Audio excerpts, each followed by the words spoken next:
জান্নাত, আজ আমাদের রিলেশনের 1 মাস হয়ে গেল, অথচ তুমি আমাকে এখনো পর্যন্ত তোমার একটা ছবি দিলে না। প্লিজ আজকে একটা ছবি দাও তোমার। তোমাকে বলছি না এইসব ছবির আবদার করবে না।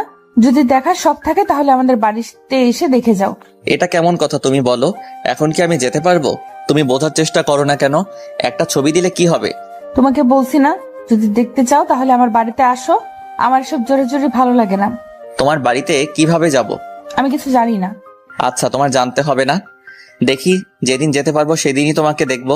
এই তো ছেলের মতো কথা। হইছে, আর বলতে হবে না। ঠিক আছে, বললাম না। ওই বাবু, এখন বাই, মা আসছে, পরে কথা হবে। তাই বলে ফোনটা রেখে চলে গেল। এখন আসেন, আমাদের পরিচয়টা জেনে নিন। আমি হৃদয়, এবার অনার্স 2য় বর্ষের ছাত্র। আর যে মেয়েটির সাথে কথা বললাম তার নাম জান্নাত। আমি ঢাকায় থেকে লেখাপড়া করি। আর জান্নাতের বাড়ি সিরাজগঞ্জ। জান্নাত এবার ইন্টার ফার্স্ট ইয়ারে পড়ে। আমাদের প্রথম পরিচয় ফেসবুকে। আস্তে আস্তে কথা বলতে বলতে দুজন দুজনের খুব ভালো বন্ধু হয়ে যাই। কিন্তু কখন যে আমি অজান্তেই তাকে ভালোবেসে ফেলি আমি নিজেও জানি না। তাকে কোনোদিন দেখি নাই, কিন্তু আমার মনের ঘরে তাকে নিয়ে একটি স্বপ্ন বেঁধেছি। ওর কাছে যতদিন ছবি চাইছি ততদিন আমাকে নিষেধ করছে। আপনারা দেখলেন তো এখন কি বলল। হৃদয়, একটু এদিকে আয় তো। পরিচয়টা তো দিয়ে দিলাম, এখন মা ডাকছে, বাকিটা আপনারা পড়ে নিন। হ্যাঁ মা, বলো কি হয়েছে। ঘরটা এমন অবহেলা করে রেখেছিস কেন? নিজের ঘরটা গুছিয়ে রাখতে পারিস না? ওহো মা, তুমি জানো আমি একটু অগোছালো, তবু প্রতিদিন একই কথা কেন বলো? 2 দিন পরে বউ যখন ঘরে আসবে তখন কি করবি? হ্যাঁ মা, তুমি যে কি বলো না, তখন তো তোমার বৌমাই এসব করবে। হইছে, আর বলতে হবে না। তাড়াতাড়ি রেডি হয়ে নাস্তার টেবিলে আয়। নাস্তা রেডি আছে, খেয়ে ভার্সিটিতে যা। ঠিক আছে মা। তারপর আমি রেডি হয়ে নাস্তা করে ভার্সিটিতে যাই। ভার্সিটিতে আমার বেস্ট ফ্রেন্ড হচ্ছে ইব্রাহিম। সেই ইন্টার থেকে আমরা দুজনে একসাথে লেখাপড়া করছি।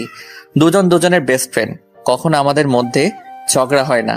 ভার্সিটিতে যেতেই দেখলাম ইব্রাহিম বট গাছের নিচে বসে আছে। কিরে, কখন আসলি? এই তো দোস্ত, 5 মিনিট হলো। আজ দেখছি তোর মন খারাপ, ব্যাপার কি? কিছু হয়েছে নাকি? আরে না রে দোস্ত, কিছু হয়নি। তো তুই একা বসে কেন? আর সবাই আসেনি? সবাই এসেছে। সবাই যে যার ক্লাসে চলে গেছে। আমি তোর জন্য অপেক্ষা করছি এখানে। তো তুই তোর ক্লাসটা মিস করলি? আরে একদিন ক্লাস না করলে কিছু হয় না, বুঝলি? পরের ক্লাস কয়টায়? 10:40-এ। আচ্ছা ঠিক আছে, তাহলে ততক্ষণ একটু আড্ডা দেই। হ্যাঁ, তাই তো বলবি। মহারাজ দেরি করে আসবেন আর ক্লাস মিস হবে, আড্ডা দিতে হবে। দোস্ত, কাল থেকে আর লেট হবে না, প্রমিস। তুই তো প্রতিনিয়ত প্রমিস করিস, একদিনও কি তা রাখতে পারছিস বল? সরি দোস্ত, আর হবে না। ঠিক আছে। তারপর বসে দুজনে আড্ডা দেই। 10টা 20-এ সবার ক্লাস শেষ হয় আর সবাই বট গাছ তলা চলে আসে। তারপর সবাই মিলে আড্ডা দেই। এই সুমন, তোর বাবার কি অবস্থা এখন? সুমনের বাবা হার্টের রোগী, হাসপাতালে ভর্তি আছে। সুমনের কোনো বড় ভাই নেই, তাই খুব কষ্ট করে লেখাপড়া করে আর বাবা মাকে দেখাশোনা করে, যার কারণে আমরা সবাই সুমনকে একটু বেশি ভালোবাসি। ওই আগের মতোই রে। আচ্ছা, ডাক্তার কি বলছে? ডাক্তার বলছে সময় লাগবে, কিন্তু নিশ্চয়তা নেই। মন খারাপ করিস না দোস্ত, সবকিছু ঠিক হয়ে যাবে। দোয়া করিস দোস্ত। আমরা তো সবসময় দোয়া করি। আর তোর মা বাবা তো আমাদের মা বাবার মতোই, তাই না? হ্যাঁ অবশ্যই। তাহলে এমন কথা বললি কেন? সরি দোস্ত, ভুল হয়ে গেছে, আর বলবো না। ঠিক আছে। আচ্ছা মিলি, আজকে মেকআপ করিস নাই নাকি? তুই আবার আমার মেকআপ নিয়ে কথা বলছিস? আচ্ছা হৃদয়, মিলির পিছে তো না লাগলে কি পেটের ভাত হজম হয় না নাকি? একদম ঠিক বলছিস। শালা সারাক্ষণ আমার পিছে লেগে থাকে। হইছে, এখন সাপোর্ট পাইয়ে এত লাফালাফি করতে হবে না। তুমি যে মেকআপ ম্যান তা তো সবাই জানে, সারাক্ষণ মেকআপ নিয়ে ব্যস্ত। এবার কিন্তু বাড়াবাড়ি হয়ে যাচ্ছে হৃদয়। আচ্ছা বোন, ভুল হইছে, মাফ কইরা দে। হয়েছে, এত ঢং করতে হবে না। বাহ, না চাইলেও দোষ। আচ্ছা ঠিক আছে, আজকের পর আর কোনোদিন তোর কাছে মাপ চাইবো না। আচ্ছা তোরা কি শুরু করলি বলতো? আচ্ছা সবকিছু বাদ দে, তো দোস্ত খুব ক্ষুধা পাইছে, চল ক্যান্টিনে যাই। তোর ক্ষুধা লাগছে, তুই মিলেরে নিয়ে যা। আমাদের ক্লাসের সময় হয়ে গেছে। আমি আর ইব্রাহিম ক্লাসে গেলাম। এখন তোদের আবার ক্লাস আছে?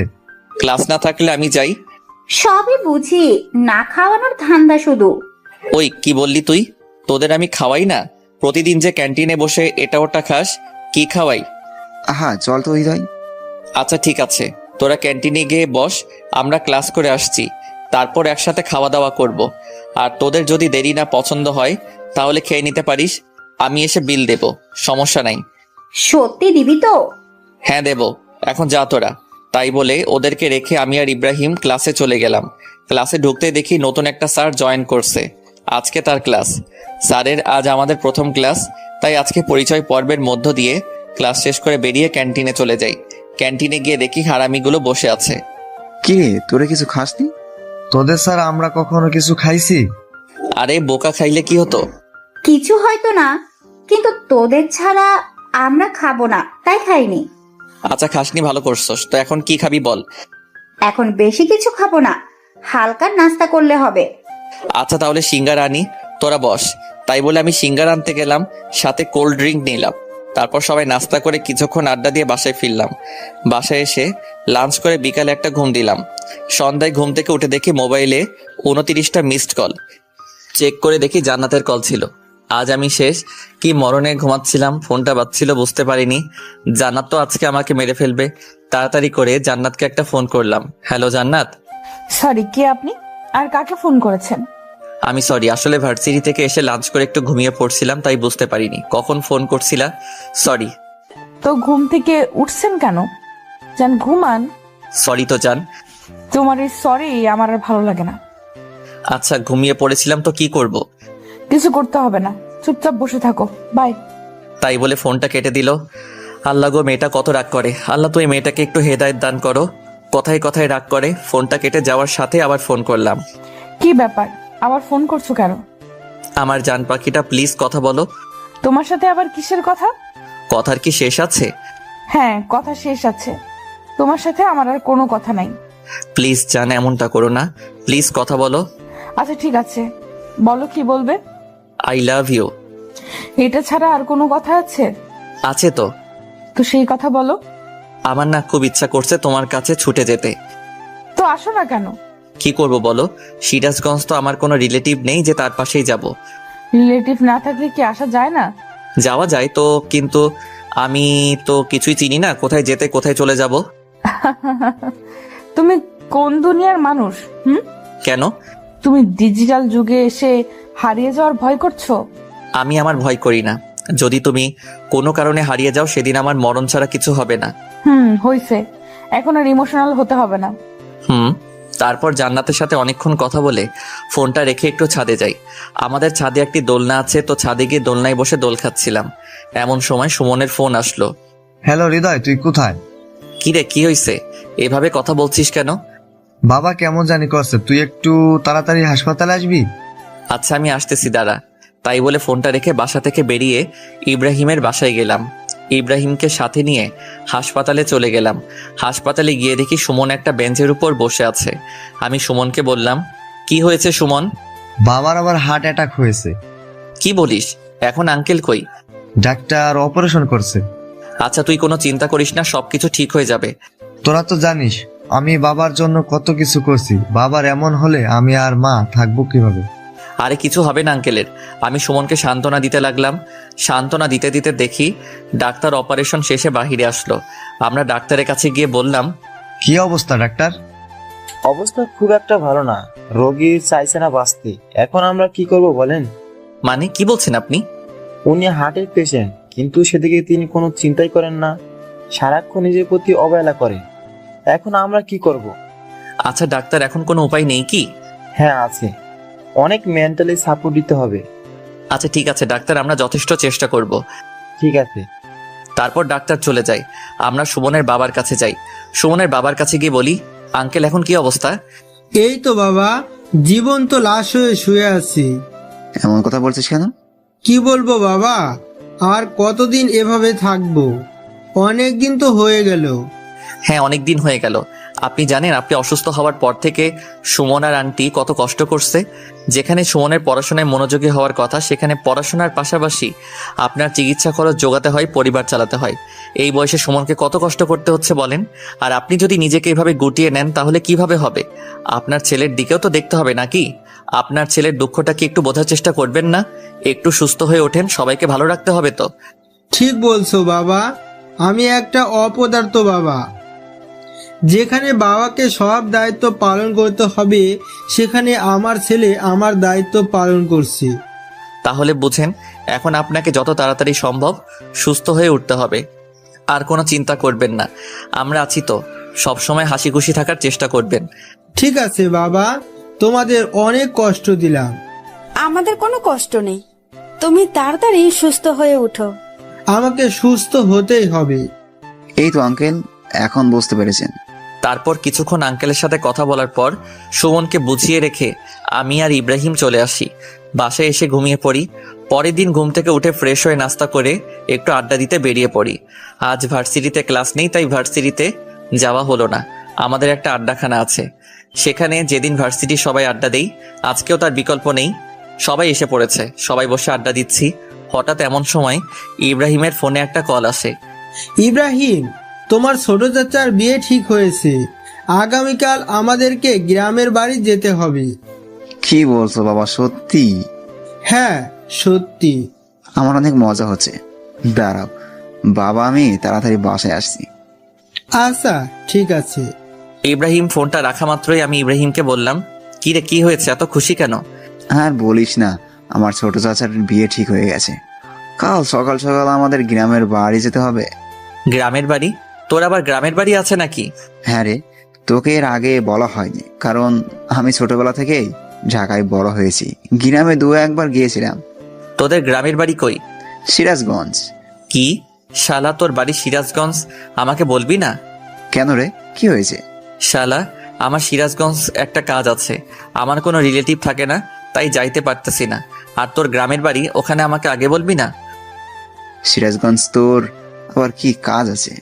তোকে বলা যাবে না, একটু সিক্রেট। অনেকদিন ধরেই যাবো যাবো বলছি, কিন্তু যাওয়া হচ্ছে না। আচ্ছা, এই তো যখন সিক্রেট, তাহলে একটা কাজ করতে পারিস। কি কাজ? আমাদের সাথে কাল আমার গ্রামের বাড়িতে চল, তাহলে আমার চাচার বাড়ি গিয়ে তোর কাজটা হয়ে যাবে। আমি ইব্রাহিমের কথা ফেলতে পারলাম না, কারণ আমি সিরাজগঞ্জ যাওয়ার জন্য অনেক চেষ্টা করছিলাম। এখন সুযোগ পেয়েছি, হাতছাড়া করব না। তাহলে তো খুব ভালো হয়। আচ্ছা ঠিক আছে, তাহলে রেডি হয়ে নিস, কাল সকালে রওনা দিব। আচ্ছা ঠিক আছে দোস্ত, আজকে আমি অনেক খুশি, কারণ জান্নাতের সাথে দেখা করার জন্য সিরাজগঞ্জ যাচ্ছি। বাসায় গিয়ে জান্নাতকে ফোন দিলাম, হ্যালো জান্নাত, এবার তুমি পালাবে কোথায়? এবার তোমাকে দেখেই ছাড়বো। মানে কি বলছো তুমি? আগামীকাল আমি সিরাজগঞ্জ যাচ্ছি। সত্যি আগামীকাল তুমি আমার সাথে দেখা করার জন্য সিরাজগঞ্জ আসছো? হ্যাঁ জান, সত্যি। শুধু একদিনের জন্য না, বেশ কিছুদিন থাকবো। বাহ, তাহলে তো খুব খুশির সংবাদ। কিন্তু কোথায় আসবে, কার বাসায় আসবে? আমার বেস্ট ফ্রেন্ডের বাড়িতে। তোমার আবার বেস্ট ফ্রেন্ড সিরাজগঞ্জে কিভাবে হলো? আরে বলো না, আমার বেস্ট ফ্রেন্ডের গ্রামের বাড়ি সিরাজগঞ্জ। আমি জানতামই না, আজকে জানলাম, তাই আর দেরি করছি না, আগামীকাল চলে যাব। আচ্ছা ঠিক আছে, দেখে শুনে এসো। ওকে জান। এভাবেই জান্নাতের সাথে অনেকক্ষণ কথা বললাম। তারপর মা বাবাকে জানালাম আগামীকাল সিরাজগঞ্জ যাব ইব্রাহিমের চাচার বিয়েতে। মা বাবা রাজি হয়ে যায়, কারণ তারা জানে ইব্রাহিম আমার বেস্ট ফ্রেন্ড। রাত্রে আমার সব কাপড় চোপড় গুছিয়ে নিলাম। পরের দিন সকালে আমি, ইব্রাহিম আর ওর মা বাবা সবাই সিরাজগঞ্জের উদ্দেশ্যে রওনা দিলাম। দীর্ঘ 5 ঘন্টা যাত্রা করার পর আমরা বাসায় পৌঁছালে ইব্রাহিমের গ্রামের বাড়িতে যেয়ে বাড়ির কলিং বেল বাজাতেই হুট করে কি যেন আমার মাথায় একটা লাঠি দিয়ে বাড়ি দিল। আমি কিছু বুঝে ওঠার আগেই একটা মেয়ে সামনে থেকে দৌড়ে পালালো। পাশে থেকে ইব্রাহিম বলল, কিছু মনে করিস না দোস্ত, এটা আমার পাগলি ছোট বোন। আমি অনেকদিন ধরে গ্রামে আসি না, তাই আমাকে মারার জন্য এসেছিল, কিন্তু ভুল করে তোকেই মেরে ফেলেছে। তোর আবার বোন আছে? হ্যাঁ রে, ও তো ছোটবেলা থেকে গ্রামেই থাকে। গ্রাম ছেড়ে নাকি ওকে যেতে মন চায় না। বাহ, ভালো তো। আচ্ছা, আমরা কি গেটে দাঁড়িয়ে কথা বলবো না ভিতরে যাব? হ্যাঁ বাবা, ভিতরে চলো। তারপর আমরা বাসার ভিতরে যাই। ভিতরে গিয়ে দেখি মেয়েটি বসে আছে। আঙ্কেল আন্টি সবাই যে যার রুমে গেল। ইব্রাহিম তার ছোট বোনকে বলে, মিম, এটা আমার বেস্ট ফ্রেন্ড হৃদয়, ওকে একটা রুমে জায়গা করে দে। ঠিক আছে ভাইয়া। আমি মেয়েটার দিকে হাঁ করে তাকিয়ে আছি। সত্যি মেয়েটা দেখতে অসম্ভব সুন্দর, কিন্তু বেশিক্ষণ তাকিয়ে থাকতে পারলাম না, কারণ সে আমার বেস্ট ফ্রেন্ডের ছোট বোন, আর আমি অন্য একজনকে ভালোবাসি। যাই হোক, তারপর আমাকে একটি রুমে নিয়ে গেল আর বলল, এটা আপনার থাকার রুম, যান ফ্রেশ হয়ে একটু রেস্ট নেন। তোমাকে ধন্যবাদ। মেয়েটা ওয়েলকাম জানিয়ে চলে গেল। হঠাৎই আমার ফোনে কল বেজে উঠল। জান্নাত ফোন করেছে। তাহলে তুমি সিরাজগঞ্জে এসেই গেলে। তুমি কিভাবে জানলে? এখন থেকে তোমার প্রত্যেকটি কদমই আমি দেখতে পাবো। মানে কিভাবে? সেটা তো তোমাকে বলা যাবে না। আচ্ছা, তুমি এখন লাল শার্ট পরে আছো না? তুমি এগুলো কিভাবে বলছো? সব জানতে পারবে। এখন থেকে তুমি আমার নজরে নজরে থাকবে। তুমি কখন কি করছো সবকিছুই আমি জানতে পারবো। আমি কিছুতেই বুঝতে পারছি না জান্নাত এগুলো কিভাবে জানে। আচ্ছা জান্নাত, তুমি কি আমাকে একটু খুলে বলবে? সময় হোক সবকিছু জানতে পারবে। এটা আবার কেমন কথা? আমার সাথে লুকোচুরি খেলছো? যা মনে করবে তাই। তোমার জন্য এত কষ্ট করে আমি সিরাজগঞ্জে আসলাম, আর তুমি? উফ, এত কথা বলো না তো। এখন ফোন রাখলাম, পরে কথা হবে, বাই। এটা বলে জান্নাত ফোনটা রেখে দিল। আমি তো বিছানার উপর বসে গেলাম। বিছানার উপর বসে ভাবছি, জান্নাত আমার উপস্থিতি বুঝলা কিভাবে, আর জানলেই বা কিভাবে? আমি কি পোশাক পরে আছি? না, ঘটনাটা কেমন জানি এলোমেলো লাগছে। এগুলো ভাবতে ভাবতে গিয়ে ফ্রেশ হয়ে নিলাম। ফ্রেশ হয়ে একটু রেস্ট নিলাম। অনেকক্ষণ পর ইব্রাহিম আমার রুমে এসে আমাকে ডেকে বলল, হৃদয়, তুই তো কখনো গ্রামে আসিসনি, আর আমিও অনেকদিন ধরে গ্রামে আসিনি, তাই চল বাইরে থেকে একটু ঘুরে আসি। আচ্ছা ঠিক আছে চল। আমি আর ইব্রাহিম বাড়ি থেকে বের হতে যাব, এমন সময় মিম সামনে এসে দাঁড়িয়ে বলল, ভাইয়া কোথায় যাচ্ছিস? এই তো একটু বাইরে ঘুরতে যাব। কেন? তুই তো অনেকদিন যাবত গ্রামে আসিস না। গ্রামের রাস্তাঘাট কি তোর মনে পড়ে? তাই তো, আমার তো এই কথা একদমই মনে ছিল না। আচ্ছা, যাওয়ার সময় সুজনকে সাথে নিয়ে যাস। আচ্ছা ঠিক আছে। সুজল ইব্রাহিমের বড় চাচার ছেলে, কিন্তু বয়সে আমাদের ছোট। সুজনকে নিয়ে গ্রামে ঘুরছি। সত্যি গ্রামের দৃশ্য অনেক সুন্দর। আশেপাশে ক্ষেত খামার, আর তার মাঝখান দিয়ে রাস্তা। খুব মজা হচ্ছিল। চারপাশে পাখির কিচিরমিচির শব্দ। সত্যি শহরের সাথে গ্রামের কখনো তুলনা হয় না। ঘুরতে ঘুরতে হঠাৎ জান্নাতের একটা SMS আমার ফোনে আসলো। বাহিরে ঘুরোস ঠিক আছে, কিন্তু এলাকার অন্য কোনো মেয়েদের দিকে তাকালে কিন্তু চোখ তুলে ফেলবো। ও আল্লাহ, জান্নাত আমার প্রতিটা খবর কি করে জানছে? জান্নাত এখন কোথায় আছে? আমি তো কিছুই বুঝতে পারছি না। আর আমার খবরগুলো কিভাবে পাচ্ছে আমার তো মাথায় আসছে না। আচ্ছা তুমি কোথায় আছো বলো তো?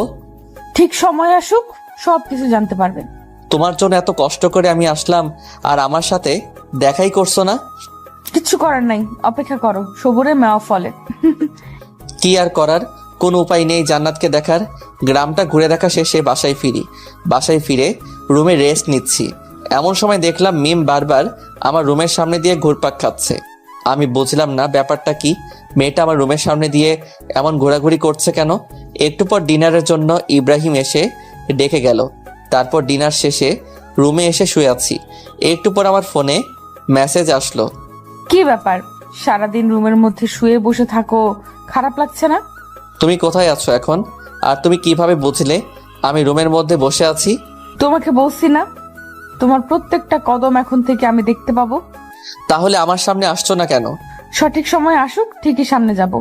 আচ্ছা, তোমাকে যেটা বলার জন্য মেসেজ দিছি, চলো কাল দেখা করি। সত্যি কাল দেখা করবা?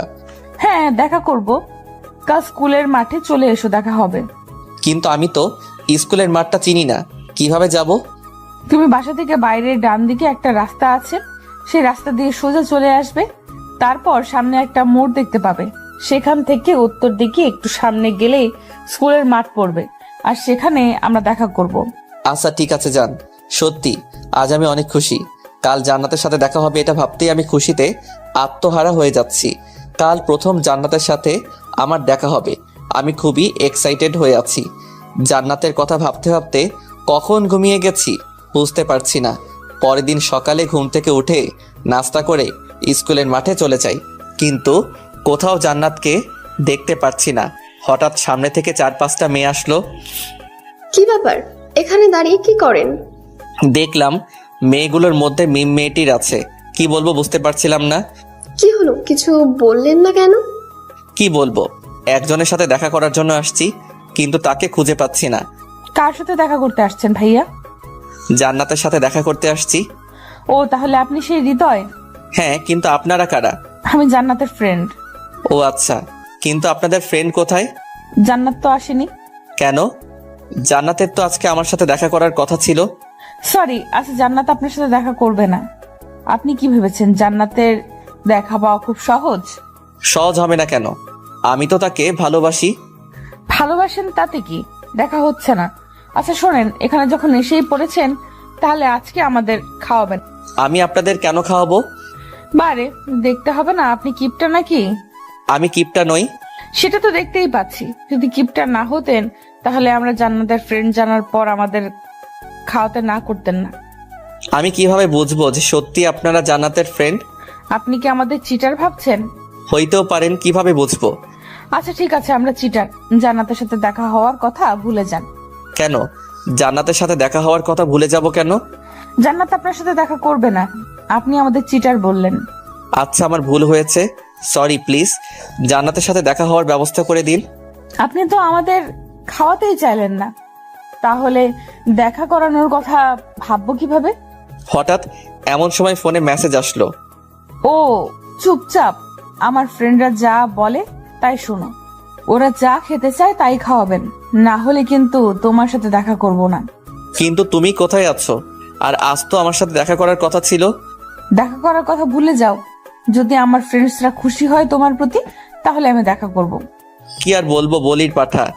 জান্নাতের সব ফ্রেন্ডকে বললাম চলেন আপনাদের খাওয়াতে নিয়ে যাই। কিন্তু আমরা তো চিটার, তাহলে আমাদের খাওয়াবেন কেন? প্লিজ বোন, মাফ চাই। প্লিজ চলেন, তারপর সবাইকে নিয়ে রেস্টুরেন্টে যাই এবং সবাইকে ইচ্ছে মতো খাওয়াই। একবারে বিল এসেছে 1850 টাকা। পকেট অর্ধেক ফাঁকা করে ফেললো শুধু একবারই। আল্লাহ জানে আমার পকেট থেকে আর কত খসবে। হোটেলের বিল দেব শেষে জান্নাতের ফ্রেন্ডদের বললাম এখন তো জান্নাতের সাথে দেখা করার ব্যবস্থা করে দেবেন প্লিজ। আচ্ছা ভেবে দেখি, যদি মনে হয় আপনার সাথে জান্নাতে দেখা করানো যাবে তাহলে দেখা করাবো। এটা কেমন কথা? হ্যাঁ এটাই কথা। আর হ্যাঁ, আমার ভাইয়া যেন আজকের ব্যাপারে কোনো কিছু না জানে। আচ্ছা ঠিক আছে।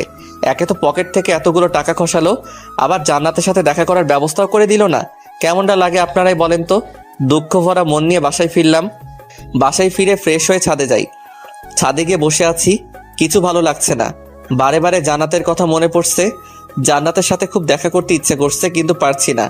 এমন সময় মিম ছাদে চলে আসে আর আমাকে বলে, কি ব্যাপার দুলা ভাই, ছাদে একা একা কি করেন? তুমি আমার সব খবর জান্নাতকে বলো তাই না? সেটা জেনে আপনি কি করবেন? জানি তুমি জান্নাতকে আমার সকল খবর বলো।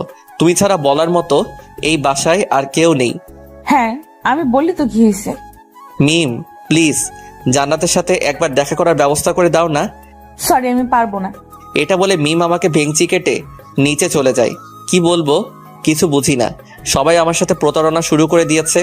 কার জন্য এই সিরাজগঞ্জে আসলাম তার সাথে আমার দেখা হচ্ছে না। বিয়ের এখনো 3 দিন বাকি, আর তাই সবাই প্ল্যান করে যমুনা নদীতে ঘুরতে যাবে। ইব্রাহিমের বাড়ি থেকে যমুনা নদী বেশি দূর না, তাই প্ল্যান অনুযায়ী পরের দিন সকালে যমুনা নদীতে ঘোরার জন্য বেরিয়ে পড়ি। যমুনা নদীর বাড়ি গিয়ে সবাই অনেক আনন্দ করছি। নদীতে প্রচুর স্রোত বইছে। নদীর ধারে কিছুক্ষণ আড্ডা দেওয়ার পর সবাই মিলে প্ল্যান করি নৌকায় করে কিছুক্ষণ ঘুরবো। কথা মতো একটা নৌকায় উঠে পড়ি। আজ জীবনে প্রথম নৌকায় উঠছি, খুব ভয় করছে যদি নৌকা থেকে পড়ে যাই বা নৌকাটা ডুবে যায়। কিন্তু সবাই নৌকায় অনেক মজা নিচ্ছে। সবাই নৌকার উপর নাচানাচি করছে। আমি সাঁতার জানি না, তাই আমার ভয়টা অনেক বেশি ছিল। ইব্রাহিমও সাঁতার জানতো না, কারণ ও ছোট থেকেই ঢাকায় বড় হয়েছে। ইব্রাহিম আর আমি খুব ভয় পাচ্ছিলাম। সবাই নাচানাচি করছে, খুব মজা করছে তারা। তাদের দেখে খুব হিংসা হচ্ছিল। উফ, আমিও যদি ওদের সাথে একটু নাচতে পারতাম। কিন্তু আমার তো ভয় করছে যদি নৌকাটা ডুবে যায়। সবকিছু ভুলে ভাবলাম যা হবার হবে, সবার সাথে আমিও নাচবো। সবার সাথে নাচতেছি, হঠাৎ এমন সময় একজনের সাথে ধাক্কা লেগে আমি নৌকার উপর থেকে নদীর ভেতর পড়ে যাই।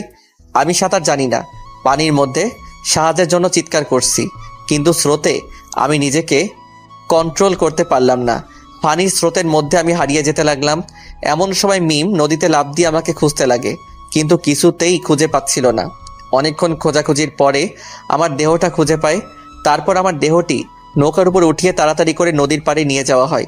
নদীর পাড়ে নিয়ে আমার পেটে চাপ দিয়ে পেট থেকে পানি বের করা হয়। পানি বের করার পরও আমার জ্ঞান ফেরে না। কি করবে কেউ বুঝতে পারছে না। এমন সময় মিম আমার মুখটা একটু ফাঁকা করে মিমের মুখ আমার মুখে বসিয়ে ফু দিতে শুরু করে। সবাই চেয়ে চেয়ে মিমের কাণ্ড দেখে হা করে তাকিয়ে আছে। কিছুক্ষণ ফু দেওয়ার পরে আমি লাফ দিয়ে উঠি। তারপর আমাকে নিয়ে হাসপাতালে যাওয়া হয়।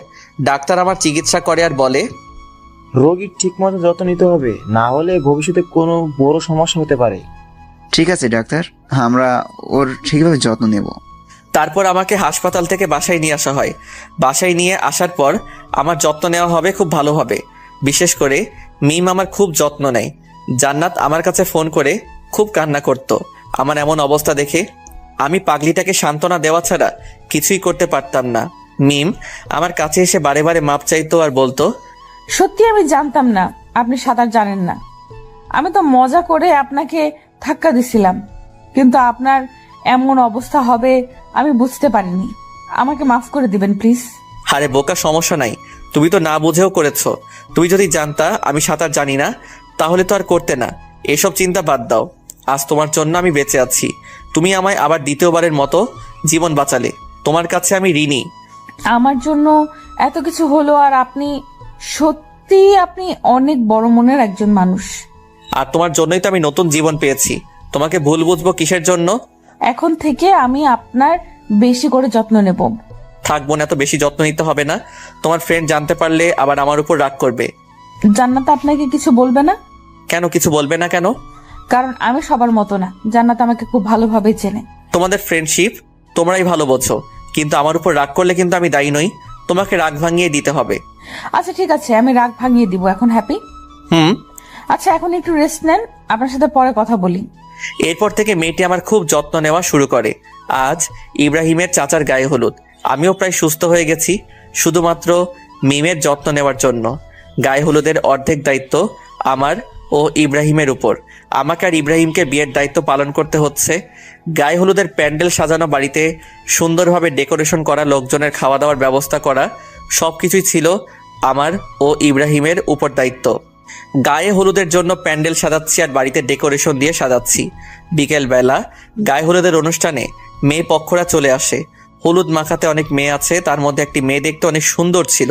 আমাকে দেখে বারবার আসে, পাশে ঘুরতে লাগে। এমনটা দেখে মিম খুব ক্ষিপ্ত হতো। আমি কিছুতেই বুঝতাম না মিম আমার উপর ক্ষিপ্ত কেন। মিম আমাকে বারে বারে বলতো, আজ গায়ে হলুদ, অনেক মেয়ে আসছে। যদি কোনো মেয়ের সাথে উল্টাপাল্টা কিছু করতে চান তাহলে কিন্তু আপনার খবর আছে। তোমার ফ্রেন্ড তো আমার সামনে আসে না, তাহলে আমি যদি অন্য কারোর সাথে কিছু করি অসুবিধা কি? কি বললেন? আপনার সাহস তো কম না। অন্য কোনো মেয়ের দিকে চোখ তুলে তাকালে আপনার চোখ দুটো উঠে মার্বেল খেলবো। আচ্ছা, আমি যদি অন্য কোনো মেয়ের দিকে তাকাই তাহলে তোমার কি?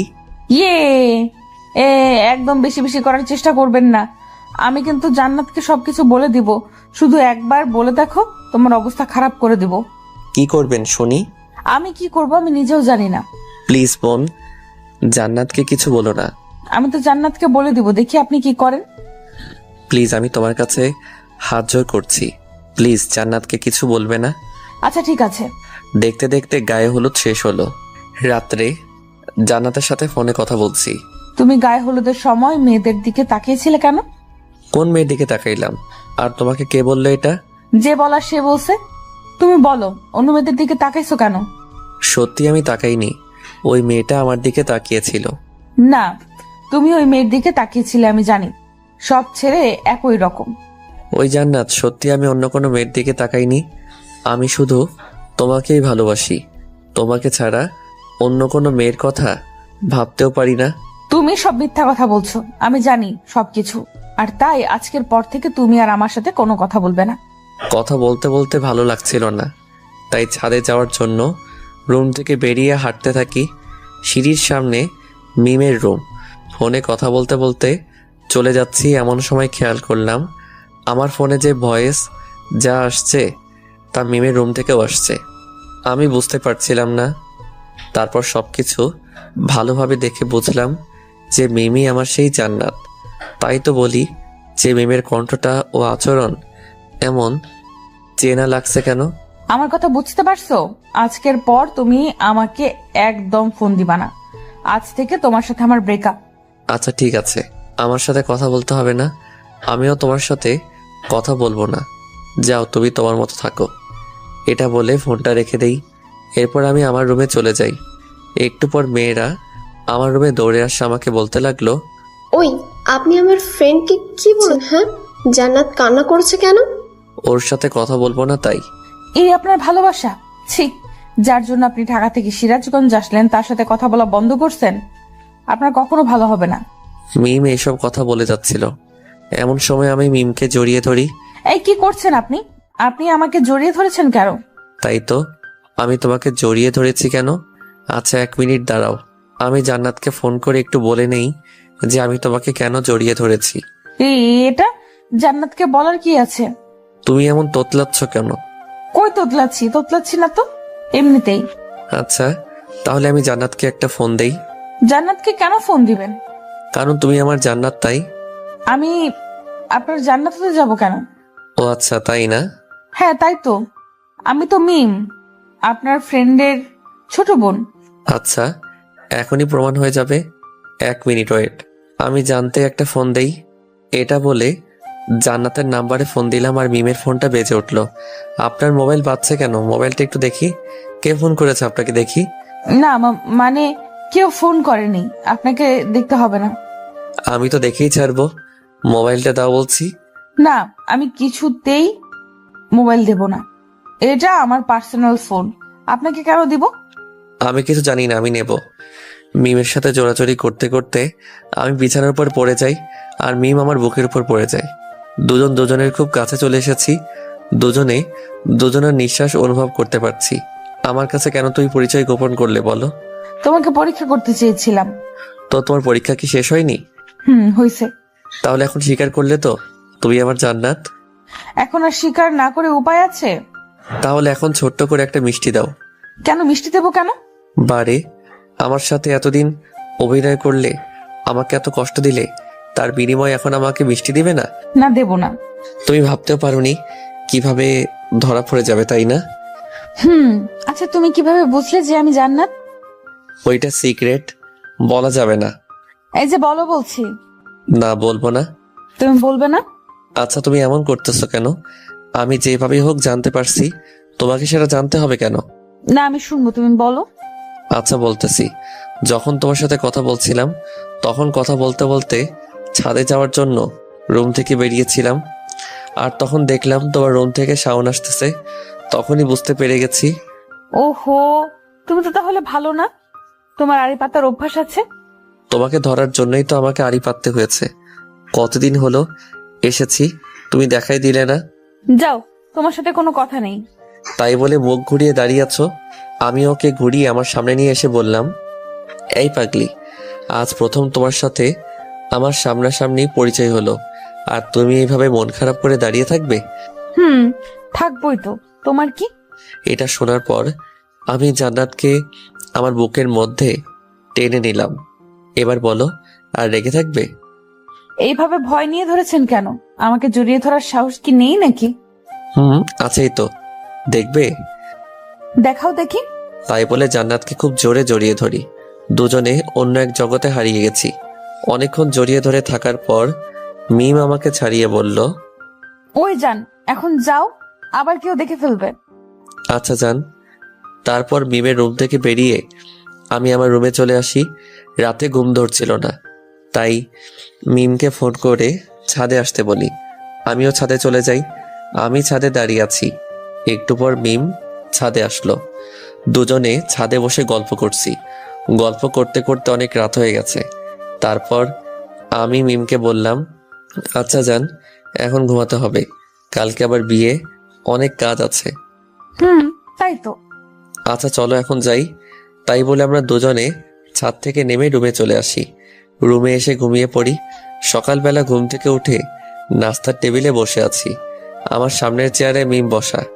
খাওয়ার সময় মিম বারে বারে ওর পা দিয়ে আমার পায়ে পাড়া দিচ্ছিল আর হাসছিল।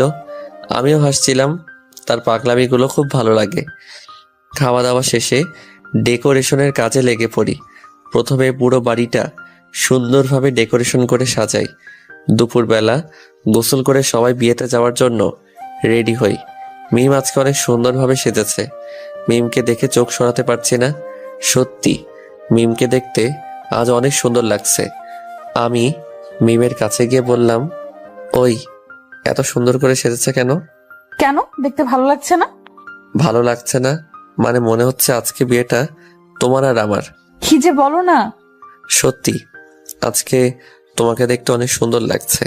তোমার জন্য তো এত সুন্দর করে সেজেছি। তাই? হুম। আমরা কথা বলছিলাম, এর মধ্যে বরকে রেডি করা হয়। তারপর আমরা কনের বাড়িতে যাওয়া উপলক্ষে রওনা দেই। অনেকক্ষণ যাত্রা করার পর কনের বাড়ির সামনে পৌঁছাতেই দেখলাম অনেক সুন্দর করে গেট সাজানো হয়েছে এবং তার সামনে গেটে কনে পক্ষের লোকজন দাঁড়িয়ে আছে। আমরা গাড়ি থেকে নেমে গেটের সামনে দাঁড়াই আর বরকে কনে পক্ষের লোকজনেরা মিষ্টি খাওয়ায়। দুলাভাই, আমাদের মিষ্টি খাওয়ার জন্য 20,000 টাকা দিতে হবে, না হলে গেট ছাড়ছি না। এটা আবার কেমন কথা? টাকা কি গাছের পাতা নাকি? হ্যাঁ, যে বললেই পেয়ে যাবেন। 20,000 টাকা চোখে দেখেছেন কখনো? না ভাইয়া, দেখি নাই, তাই তো আজকে চাইতেছিলাম। যদি গেটের ভিতরে প্রবেশ করতে চান তাহলে টাকা দিতেই হবে। টাকা নেবেন ঠিক আছে, কিন্তু এত বেশি চান কেন? একটু কমাই নেন। কোনো কম নেই, আমরা 15 জন আছি, সবারই তো ভাগ লাগবে নাকি? প্লিজ একটু স্যাক্রিফাইস করেন, একটু ডিসকাউন্ট দেন। কোনো ডিসকাউন্ট দেওয়া যাবে না। আমি চাচার কানে কানে বললাম। চাচা পকেট থেকে 5,000 টাকা বের করে চুপি চুপি ওদের হাতে দিয়ে দেন। আচ্ছা, দিচ্ছি। চাচা পকেট থেকে টাকা বের করে ওদের হাতে দেয় আর বলে, কত দিয়েছেন দুলাভাই? দেখেন না কত দেওয়া হয়েছে। এ কি, এখানে তো 5,000 টাকা, মাত্র 5,000 টাকার জন্য এত বড় গেট সাজায়নি। প্লিজ এত বাড়াবাড়ি করবেন না, যা দেওয়া হয়েছে তাই রাইখা দেন। না না, আমরা কোনো কথা শুনবো না। আচ্ছা ঠিক আছে, একটু কমিয়ে দিলাম, 18,000 দেন।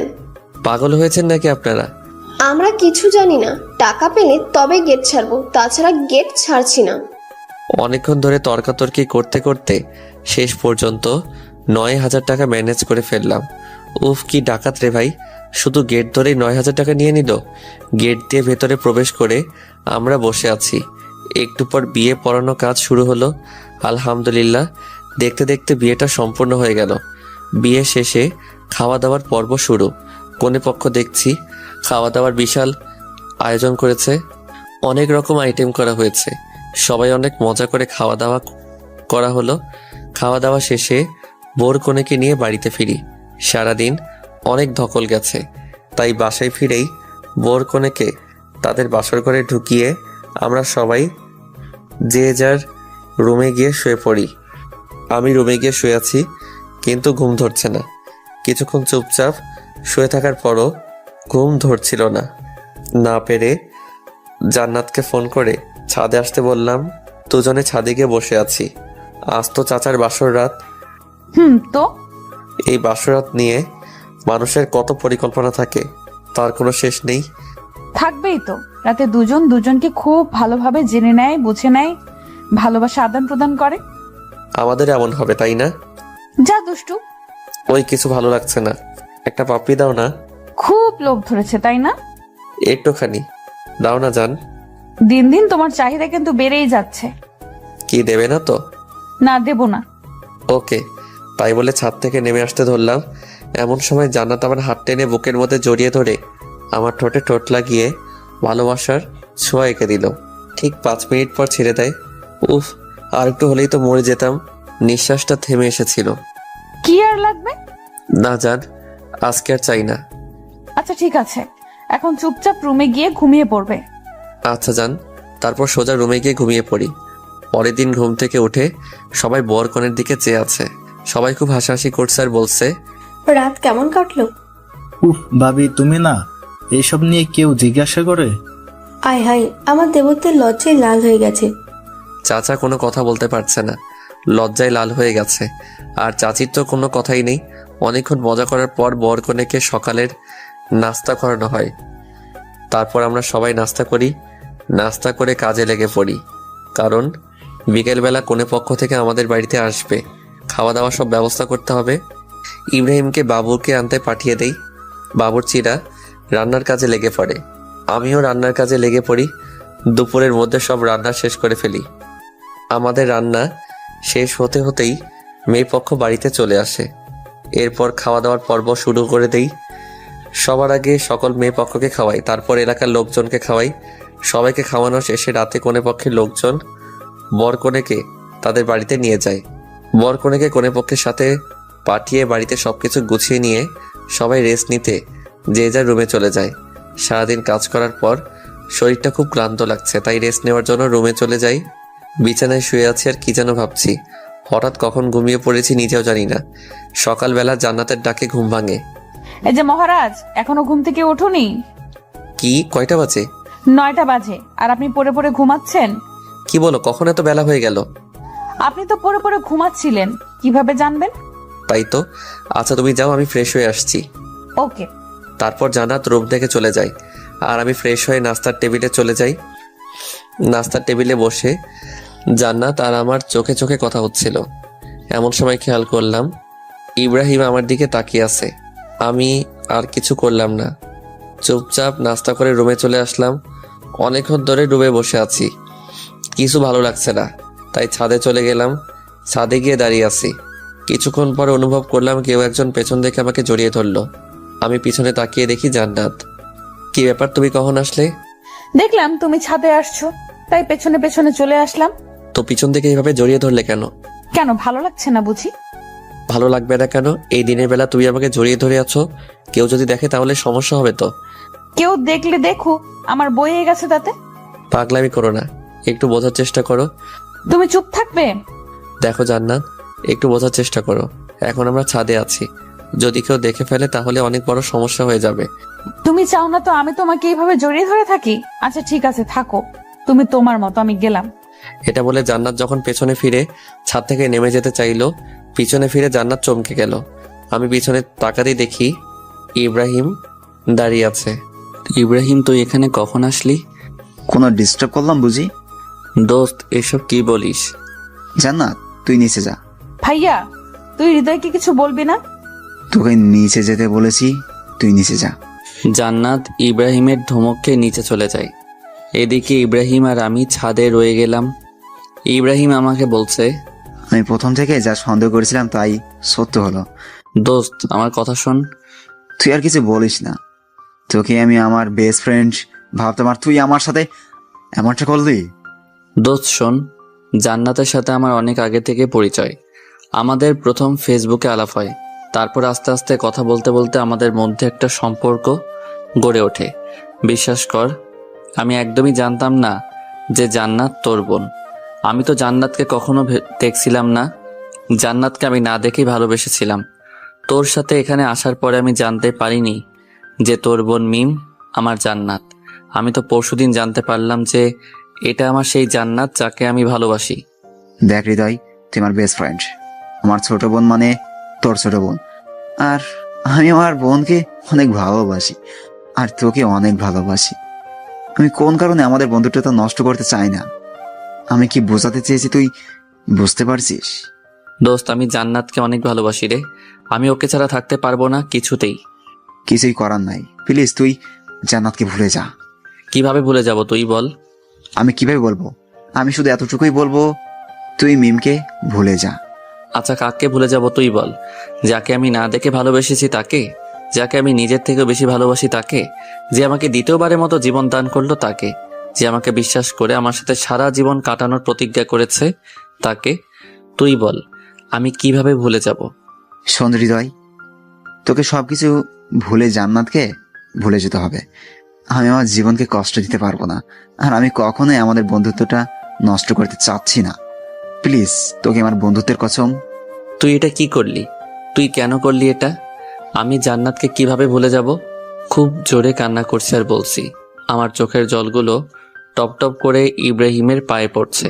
হৃদয়, তুই নিজেকে শক্ত কর। আর হ্যাঁ, আমি তোকে যে এসব বলেছি তা যেন জান্নাত কিছুই জানতে না পারে। আচ্ছা ঠিক আছে। আচ্ছা চল, এখন নিচে যাই। প্লিজ তুই যা, আমাকে একটু একা থাকতে দে। ঠিক আছে, কিন্তু কথাটা মনে রাখিস। তোকে বললাম তো, তুই যা এখান থেকে। ওকে, আমি যাচ্ছি। তাই বলে ইব্রাহিম নিচে চলে গেল। আমি একা ছাদে দাঁড়িয়ে আছি, কিছুতেই চোখের জলকে থামাতে পারছি না। আমি জান্নাতকে কিভাবে ভুলে যাব? যে আমার নিঃশ্বাস, যার সাথে একটা মুহূর্ত কথা না বললে আমার খুব কষ্ট হয়, তাকে কি করে ভুলে যাব? ইব্রাহিম, তুই আমাকে কেন আমাদের বন্ধুত্বের কসম দিলি? আমি কি জান্নাতকে কিছুতেই ভুলতে পারবো না রে? অনেকক্ষণ ধরে ছাদে একা একা দাঁড়িয়ে কান্না করছি। জানি না পাগলিটা নিচে কি করছে। যদি আগে জানতাম জান্নাত ইব্রাহিমের বোন, তাহলে হয়তো কখনোই তাকে ভালোবাসতাম না। কিন্তু আমি তো জান্নাতকে আগে থেকেই ভালোবাসি। তাহলে কেন হচ্ছে আমার সাথে এমনটা? জান্নাত, তুমি আমাকে মাফ করে দিও। হয়তো আর কখনো তোমাকে ভালোবাসি কথাটা বলতে পারবো না। অনেকক্ষণ ছাদে দাঁড়িয়ে কান্না করার পর নিজেকে অনেক দুর্বল মনে হচ্ছে, তাই ছাদ থেকে নেমে রুমে গিয়ে শুয়ে আছি। ব্যাগে কিছু ঘুমের ওষুধ ছিল, সেগুলো খেয়ে ঘুমিয়ে আছি, যাতে জান্নাত আমাকে ডাকলে আমি সাড়া দিতে না পারি। আমি ঘুমিয়ে আছি, গভীর ঘুমে। রাত 3টায় ঘুম ভাঙলো। ঘুম ভাঙতেই দেখি আমার পায়ের কাছে কে যেন বসে গুমড়ে গুমড়ে কাঁদছে। আমি ভালো করে চোখ ঘষে নিয়ে তাকিয়ে দেখি জান্নাত। কি ব্যাপার জান্নাত, তুমি এত রাতে এখানে? আমি সরি হৃদয়, তখন তোমার কথা আমি শুনিনি। তখন যদি তোমার কথা আমি শুনতাম তাহলে আজ ভাইয়ার কাছে ধরা খেতাম না। আরে পাগলি, কান্না করো কেন? একদিন না একদিন সবাই তো জানতেই পারতো, তাই না? ভালো হয়েছে ইব্রাহিম জানতে পারছে। যদি আঙ্কেল আন্টি কেউ দেখতে পেত তাহলে আমাকে অনেক খারাপ ভাবতো। এখন আমি কি করব? মা বাবাকে আমাদের সম্পর্কের কথা জানাবো? পাগল নাকি? এখন আঙ্কেল আন্টি সব জানতে পারলে আমাদের ভুল বুঝবে। আঙ্কেল আন্টি কখনোই এটা মেনে নেবে না, কারণ আমি একটা বেকার ছেলে। কোনো মা বাবা তার মেয়েকে বেকার ছেলের হাতে তুলে দিতে চাইবে না। তাহলে এখন কি করব? প্লিজ কান্না করো না, তোমার কান্না আমি সহ্য করতে পারছি না। তাহলে এখন কি করব তুমি বলো? দেখো জান্নাত, এখন আর আমাদের কিছু করার নেই। প্লিজ তুমি এখন আমাকে ভুলে যাও। কি? আমি তোমাকে ভুলে যাব? জান্নাত, প্লিজ একটু বোঝার চেষ্টা করো। আমাদের সম্পর্কটা কন্টিনিউ করা সম্ভব না। ইব্রাহিমকে আমি আমার ভাইয়ের চেয়েও অনেক বড় কিছু ভাবি। ইব্রাহিম কষ্ট পাবে এমন কোনো কাজ আমি করতে পারবো না। প্লিজ জান্নাত, তুমি আমাকে ভুলে যাও। আমি কিছুতেই তোমাকে ভুলতে পারবো না। তোমাকে ছাড়া আমি এক মুহূর্তও থাকতে পারি না, তুমি জানো না? প্লিজ জান্নাত, এমন পাগলামি করো না। কেন তুমি আমার জীবনে আসলে? কেন তুমি আমাকে এতটা ভালোবাসলে? কেন তুমি আমায় এতটা পাগল করলে? কেন এখন তুমি আমায় ভুলে যেতে বলছো? জানি না। আচ্ছা, একটা কাজ করলে হয় না? কি কাজ? চলো না আমরা কোথাও পালিয়ে যাই। কিছুতেই না। আমি আমার মা বাবাকে কষ্ট দিতে পারবো না। আমি আমার বেস্ট ফ্রেন্ডকে কষ্ট দিতে পারবো না। আমি তোমার মা বাবাকে কষ্ট দিতে পারবো না, কারণ মা বাবাকে কষ্ট দিয়ে কখনো সুখে থাকা যায় না। আর তাই প্লিজ আর পাগলামি করো না। এতদিন যা হয়েছে ভেবে নাও সবকিছু ভুল ছিল। মনে করো তোমার সাথে আমার কোনো দিন দেখা হয়নি, তোমার সাথে কোনোদিন আমার আলাপ হয়নি, তোমার সাথে কোনো রিলেশনই ছিল না আমার। আমি কিছুই পারবো না, আমি কিছুতেই পারবো না এটা। এই পাগলি, প্লিজ আর কান্না করো না। আচ্ছা তুমি বলো, তুমি আমাকে ভুলে থাকতে পারবে? হ্যাঁ পারবো। সত্যি তুমি পারবে আমাকে ভুলে থাকতে? কেন পারবো না? তোমাকে ভুলে থাকা তো কোনো ব্যাপারই না। দেখো, আমি যদি তোমাকে ভুলে থাকতে পারি তাহলে তুমি পারবে না কেন? তুমি তো একটা বেঈমান। তুমি আমাকে ভালোই বাসুনি। যদি ভালোবাসতে তাহলে ভুলে যাওয়ার কথা বলতে না। এই তো সত্যটা ধরতে পারছো। আমি তো তোমাকে মন থেকে ভালোবাসিনি, একদিন তো শুধু অভিনয় করেছি। তোমার মতো বেঈমানকে ভালোবাসাটা আমার জীবনের সব থেকে বড় ভুল। এখনো সময় আছে, চাইলে ভুলটা সংশোধন করে নিতে পারো। হ্যাঁ তাই করব। একটা বেঈমানকে ভালোবেসেছিলাম, এটা ভুলে যেতে আমার বেশি সময় লাগবে না। আমিও তো এটাই চাই, তুমি আমাকে ভুলে যাও। জান্নাত দৌড়ে বাড়ি থেকে বেরিয়ে চলে যায়। সত্যি আমি অনেক বড় বেঈমান। আমি বন্ধুত্বটা টিকিয়ে রাখার জন্য আমার ভালোবাসাটা কবর দিলাম। সত্যি কিছু কিছু ভালোবাসা এমনই, কিছু সম্পর্কের কাছে হার মেনে যায়। আমার ভালোবাসাটাও না হয় এইভাবেই হারিয়ে গেল। আজ খুব কষ্ট হচ্ছে, কিন্তু কি করব, আমার কিছু করার নেই। সত্যি আমি ইব্রাহিমকে কষ্ট দিতে চাই না। ইব্রাহিমকে আমি অনেক ভালোবাসি। রাতে ভাবছি যদি আমি এখানে থাকি তাহলে রোজ জান্নাতের সাথে আমার দেখা হবে। আর জান্নাতের সাথে আমার দেখা হলে জান্নাত আমাকে কিছুই ভুলতে পারবে না, আর আমিও জান্নাতকে কিছুতেই ভুলতে পারবো না। তাই সব থেকে ভালো হবে আমি কাল সকালে কাউকে কিছু না জানিয়ে এখান থেকে চলে যাব। কথা মতো পরের দিন সকালে সিরাজগঞ্জ থেকে আমি ঢাকায় চলে আসি।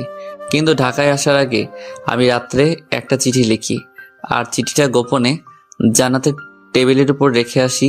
পরদিন সকালে জান্নাত ঘুম থেকে উঠে হৃদয়কে খুঁজতে যায়, কিন্তু হৃদয়কে রুমে খুঁজে পায় না। পুরো বাড়ি তন্ন তন্ন করে খুঁজে, কিন্তু কিছুতেই হৃদয়ের দেখা পায় না। খুব হতাশা নিয়ে নিজের রুমে ফিরে রুমে গিয়ে বিছানায় বসে কান্না করতে লাগলো।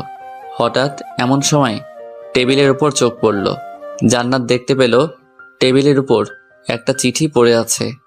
জান্নাত দৌড়ে গিয়ে চিঠিটা উঠিয়ে খুলে চিঠিটা পড়তে অবাক হয়ে গেল। চিঠিতে লেখা ছিল, প্রিয় জান্নাত, পারলে আমাকে মাফ করে দিও। সত্যি আমি অনেক বড় স্বার্থপর এবং বেঈমান। তোমাকে ভালোবাসার কোনো অধিকারই আমার নেই, আর তাই আমি চলে যাচ্ছি। আর কোনো দিন তোমার সামনে আসবো না। পারলে আমায় মাফ করে দিও। তোমাকে অনেক কষ্ট দিয়েছি। ভালো থেকো, সুখে থেকো, আর নতুন করে জীবন শুরু করো। ইতি, তোমার হৃদয়। চিঠিটা পড়ে জান্নাত আর কান্না থামাতে পারল না। খুব জোরে কান্না করছে আর বলছে, হৃদয়, তুমি আমাকে এই চিনলা? তোমাকে আমি এত ভালোবাসলাম? কি রাগের মাথায় একটা কথা বলে ফেলেছি আর তুমি আমাকে ছেড়ে চলে গেলে? তুমি ভাবলে কিভাবে তোমাকে ছাড়া আমি বাঁচবো? আমি তোমাকে ছাড়া বাঁচতে পারবো না, তুমি জানো না? কেন তুমি আমাকে ছেড়ে গেলে? প্লিজ ফিরে আসো হৃদয়। খুব কান্না করছে আর বলছে, পাগলটার কি দোষ বলেন? সত্যি যে দুজন দুজনকে অনেক ভালোবাসে, কিন্তু নিয়তির কাছে তাদের ভালোবাসা হেরে যাচ্ছে। জান্নাত হৃদয়ের এভাবে ছেড়ে যাওয়াটা কিছুতেই মেনে নিতে পারছিল না, আর তাই জান্নাত অনেকগুলো ঘুমের ওষুধ একসাথে খেয়ে ফেললে। জান্নাতের অবস্থা খুবই খারাপ। বাসায় জান্নাতের পাগলামি ব্যাপারটা বুঝতে পেরে সবাই তাড়াতাড়ি করে হাসপাতালে নিয়ে যায়। জান্নাত এখন অপারেশন থিয়েটারে আছে। ডাক্তাররা জান্নাতের চিকিৎসা করছে। অনেকক্ষণ চিকিৎসা করার পর ডাক্তার অপারেশন থিয়েটার থেকে বেরিয়ে বাসার সবাইকে বলল, পেশেন্টের অবস্থা অনেকটা খারাপ। স্টোমাক ওয়াশ করা হয়েছে, এখন বাকিটা আল্লাহর উপর। কি বলছেন ডাক্তার? আমার মেয়েটাকে যে করেই হোক সুস্থ করে তুলতে হবে ডাক্তার। দেখেন, আমি আমার বেস্টটা ট্রাই করব, কিন্তু বাকিটা আল্লাহর হাতে। আপনারা সবাই আল্লাহর উপর ভরসা রাখুন। এটা বলে ডাক্তার চলে যায়। এদিকে বাসার সবাই প্রচুর কান্না শুরু করে। সবার অনেক আদরের মেয়ে জান্নাত। এবার ছোট মেয়েটা অনেক চঞ্চল, তাই সবাই জান্নাতকে অনেক ভালোবাসে। জান্নাত এখন আইসিইউতে রাখা আছে। 3 ঘন্টা পর আইসিইউ থেকে একটা নার্স বেরিয়ে সকলের উদ্দেশ্যে বলে, আপনাদের মধ্যে হৃদয়কে? কেন, কি হয়েছে? পেশেন্ট বারবার হৃদয়ের নামটা বলছে। যদি পারেন হৃদয়কে একবার রুমে পাঠিয়ে দিন, নয়তো পেশেন্ট সুস্থ হয়ে উঠতে পারে। ঠিক আছে নার্স, আমরা চেষ্টা করব। ইব্রাহিম মনে মনে ভাবছে, মা বাবাকে এখন আমি কি জবাব দিব বল? মা বাবাকে আমি কিভাবে বলবো যে আজ জান্নাতের এই অবস্থার জন্য হৃদয় দায়ী? আজ আমার বোনটা হৃদয়কে ভালোবেসে বলে এই অবস্থা হয়েছে। মা বাবাকে উল্টাপাল্টা কিছু বলে ইব্রাহিম ম্যানেজ করে নেয়। তারপর ইব্রাহিম হৃদয়কে অনেক ফোন করে, কিন্তু লাইনে পায় না। কারণ হৃদয় ইব্রাহিমের কথা রাখতে গিয়ে নিজের ভালোবাসাটাকে বিসর্জন দিয়ে নিজেকে একা করে নিয়েছে। জান্নাত ছেলেটার সাথে কোনোভাবে যোগাযোগ করতে না পারে, তার জন্য হৃদয় তার সব যোগাযোগের মাধ্যম বন্ধ করে দেয়। এর ফলে ইব্রাহিম কিছুতেই আর হৃদয়ের সাথে যোগাযোগ করতে পারে না। এইভাবে বেরিয়ে যায় অনেকটা সময়। হৃদয় এখন অনেক একা। হৃদয় আর কারোর সাথে ঠিকভাবে কথা বলে না, ঠিকভাবে চলাফেরা করে না, ঠিকভাবে খাওয়া দাওয়া করে না। দিনে দিনে নিজেকে তিলে তিলে শেষ করে দিচ্ছে হৃদয়। একদিকে হৃদয় নিজেকে তিলে তিলে শেষ করে দিচ্ছে, অপরদিকে জান্নাত হাসপাতালে মৃত্যুর সাথে পাঞ্জা লড়ছে। অনেক কষ্টের পর জান্নাতকে ধীরে ধীরে সুস্থ করে তোলা হয়। জান্নাত এখন অনেকটা সুস্থ আর নিজেকে সম্পূর্ণ প্রস্তুত করে নিয়েছে। জান্নাত আর হৃদয়ের কথা ভাবে না। হয়তো হৃদয়ের চলে যাওয়াতে জান্নাত তাকে ভুলে যাওয়ার কারণ খুঁজে পেয়েছে। ধীরে ধীরে জান্নাত হৃদয়কে একেবারে ভুলে যায়, কিন্তু হৃদয় কিছুতেই জান্নাতকে ভুলতে পারে না। যাই হোক, দেখতে দেখতে দিনের পর দিন কেটে যায়, মাসের পর মাস কেটে যায়, অনেকটা সময় পেরিয়ে যায়। দুজন দুজনকে ছাড়া কাটিয়ে দেয়। ইব্রাহিম এখন ঢাকায় আছে, কিন্তু জান্নাতের অবস্থা হৃদয়কে জানায়নি। কারণ ইব্রাহিম ভেবেছে, যার জন্য আমার বোন মরতে বসেছিল তাকেই কাজের সময় পাশে পাইনি, তাকে কেন আমার বোনের কথা বলবো? এর চেয়ে যে আমার বোনকে ভুলে থাক, এটাই ভালো। আর আমার বোনটা হৃদয়কে ভুলে গেছে, আর তুই নতুন করে তাদের মধ্যে আবারও ভালোবাসার বীজ বপন করতে চাই না। হৃদয় ধীরে ধীরে নিজের অবস্থান পরিবর্তন করে। হৃদয় লেখাপড়ার পাশাপাশি একটা জব করে। জবটা একটা প্রাইভেট কোম্পানিতে, আর তাই হৃদয়কে একটু পরিশ্রম করতে হয়। দেখতে দেখতে 1 বছর পেরিয়ে যায়। জান্নাতের সাথে হৃদয় আর কোনো যোগাযোগ হয় না। একদিন অফিস শেষে হৃদয় বাসায় ফিরে ফ্রেশ হতে যাবে, হঠাৎ এমন সময় তার ফোনটা বেজে উঠল। হ্যালো হৃদয়, তুই কোথায় আছিস? ইব্রাহিম অনেকটা আতঙ্কিত কণ্ঠে বলল। তখন আমি অনেক ভয় পেয়ে যাই। ইব্রাহিমের এমন কণ্ঠ শুনে। কি হয়েছে দোস্ত, তোর কণ্ঠটা এমন লাগছে কেন? এরপর হৃদয় যা শুনতে পায় সেটা শোনার জন্য হৃদয় মোটেও প্রস্তুত ছিল না। কি বলছিস তুই যাতা? দোস্ত, এখন আমি কি করব? আমার বোনটা যে আর সমাজে মুখ দেখাতে পারবে না দোস্ত। এটা শুনে হৃদয় বাসা থেকে এক দৌড়ে বেরিয়ে গাড়ি ধরে সিরাজগঞ্জ চলে যায়। সিরাজগঞ্জ গিয়ে সোজা হাসপাতালে চলে যায়। হাসপাতালে গিয়ে দেখতে পায় জান্নাত একটা বেডে শুয়ে আছে। তার পাশে চাচা চাচি দাদা দাদি বসে আছে আর কান্না করছে। আমি কি বলবো বুঝতে পারছি না। আপনারা ভাবছেন জান্নাতের সাথে কি হয়েছে, তাই তো? আজ জান্নাতের গ্যাং রেপ হয়। হ্যাঁ, আপনারা যা শুনেছেন সত্য। সত্যি আজ জান্নাতের সতীত্ব নষ্ট করে দেয় এলাকার বাজে কিছু ছেলে। হৃদয় জান্নাতের কাছে গিয়ে জান্নাতের হাতে হাত রেখে বলে, এসব কি করে হলো? কি হলো জান্নাত, বলছো না কেন? কি হলো জান্নাত, কিছু বলছো না কেন? আমার সাথে কথা বলবে না? দেখো, আমি অতীতে যা করছি তার জন্য তুমি আমাকে শাস্তি দিও, কিন্তু প্লিজ এখন কথা বলো। জান্নাত কার সাথে কথা বলছে না বাবা? কেন কথা বলছে না চাচা? মেয়েটার সাথে যা হয়ে গেল, এরপর কিভাবে মেয়েটা কথা বলবে? কিভাবে এত কিছু হয়ে গেল আমাকে কেউ বলবে প্লিজ? সুজন আমার হাত ধরে টেনে নিয়ে হাসপাতালে ছাদে চলে যায়। তারপর সুজন বলে, ভাই আমি বলছি কি হয়েছিল। তাড়াতাড়ি বলো কি হয়েছিল। তারপর সুজন হৃদয়কে বলতে লাগলো, কিভাবে এত কিছু হলো। আজ জান্নাতের কলেজ বন্ধ ছিল, তাই আমি জান্নাতকে জোর করে আমার স্কুলে নিয়ে যেতে চাইছিলাম। আর তাই জান্নাতের বুকে নিয়ে আমি স্কুলের উদ্দেশ্যে রওনা দিই। মাঝ রাস্তায় যেতে দেখি কিছু বখাটে ছেলে রাস্তার পাশে বসে আছে। ছেলেগুলোকে দেখে বোঝা যাচ্ছিল তারা অনেক খারাপ, অনেক বাজে। তারা অনেক বাজে বাজে কথা বলছিল। তারা বলছিল, ইস মামা কি জিনিস রে। যদি একটা বার ছুঁতে পারতাম। উফ মামা, ফিগারটা দেখেছিস? আমার তো মন চাইছে দৌড়ে গিয়ে জড়িয়ে ধরি। এমন আরো অনেক বাজে কথা বলছিল। জান্নাত আপু এগুলো সহ্য করতে না পেরে ওই ছেলেগুলোর কাছে গিয়ে জান্নাত জুতা খুলে একটি ছেলের গায়ে জুতা মারে আর বলে, তোদের ঘরে মা বোন নেই? জীবনে কোনোদিনও মেয়ে দেখিসনি? মায়ের দুধ খেয়ে বড় হোসনি? মেয়ে দেখলে জিভে জল আসে কেন, কুত্তার বাচ্চা? আপু এমন কথা শুনে ছেলেগুলো হঠাৎ করে বসা থেকে লাফ দিয়ে উঠে জান্নাত আপুকে জোর করে ধরে উঠিয়ে নিয়ে যেতে লাগলো। আমি ওদেরকে অনেক বাধা দিই, কিন্তু আমি অনেক ছোট আর একা, তাই ওদেরকে বাধা দিতে পারিনি। আমাকে ধাক্কা দিয়ে ফেলে দিয়ে জান্নাত আপুকে নিয়ে ওরা চলে যায়। জান্নাত আপু অনেক আকুতি মিনতি করে বলে, আমাকে ছেড়ে দে শয়তানেরা, ভালো হবে না বলে দিচ্ছি। তোদের ভালোই ভালোই বলছি, আমাকে ছেড়ে দে। তোমাকে ছাড়বো তো অবশ্যই শোনা, কিন্তু তার আগে আমাদের কাজটা তো হাসিল করে নেই। জান্নাত আপুকে টানতে টানতে ওই জানোয়ারগুলো নিয়ে যায় আমার চোখের সামনে দিয়ে। আমি কিছুই করতে পারিনি। তারপর জান্নাত আপুকে একটি রুমের মধ্যে নিয়ে যায় আর তারা সবাই মিলে মিম আপুর উপর ঝাঁপিয়ে পড়ে। মিম আপুকে ওরা জানোয়ারের মতো ছিঁড়ে খায়।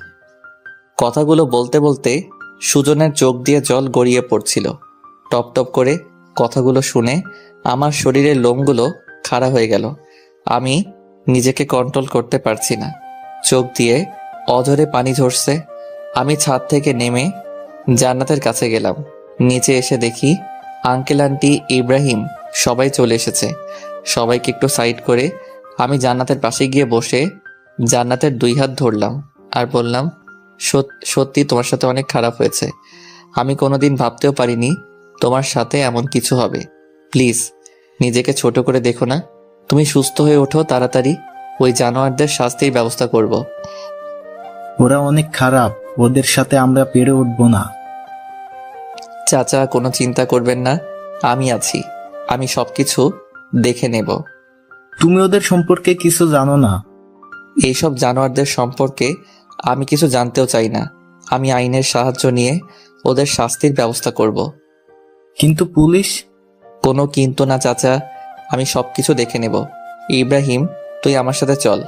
তাই বলে আমি ইব্রাহিম আর সুজনকে নিয়ে থানাতে চলে গেলাম। থানায় গিয়ে ওই জানোয়ারদের নামে কেস ফাইল করলাম। পুলিশগুলো আমায় বারবার বলছিল, আপনি যাদের নামে কেস করেছেন তারা কে জানেন? তাদের সম্পর্কে আমার জানার কোনো ইচ্ছা নেই। আমি শুধু এইটুকু চাই আসামিদের সঠিক শাস্তির ব্যবস্থা করা হোক।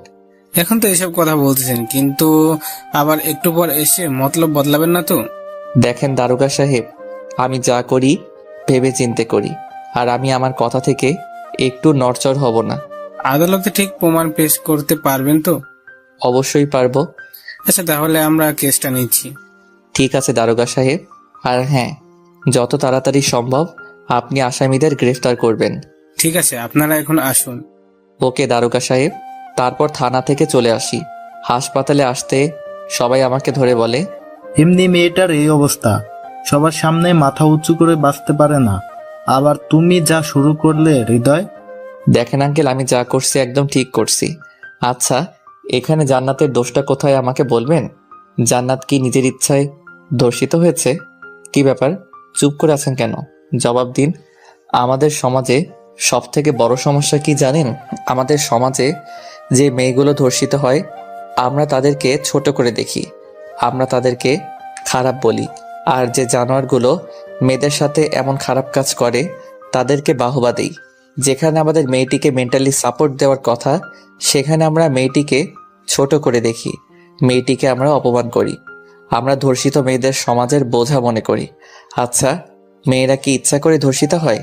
মেয়েরা কি চায় তাদের সব থেকে মূল্যবান সম্পদ কেউ এইভাবে কেড়ে নিক? অথচ একটি মেয়ে ধর্ষিত হবার পর আমরা মেয়েটিকে দোষী সাব্যস্ত করি, আর ধর্ষককে আমরা বড় করে দেখি।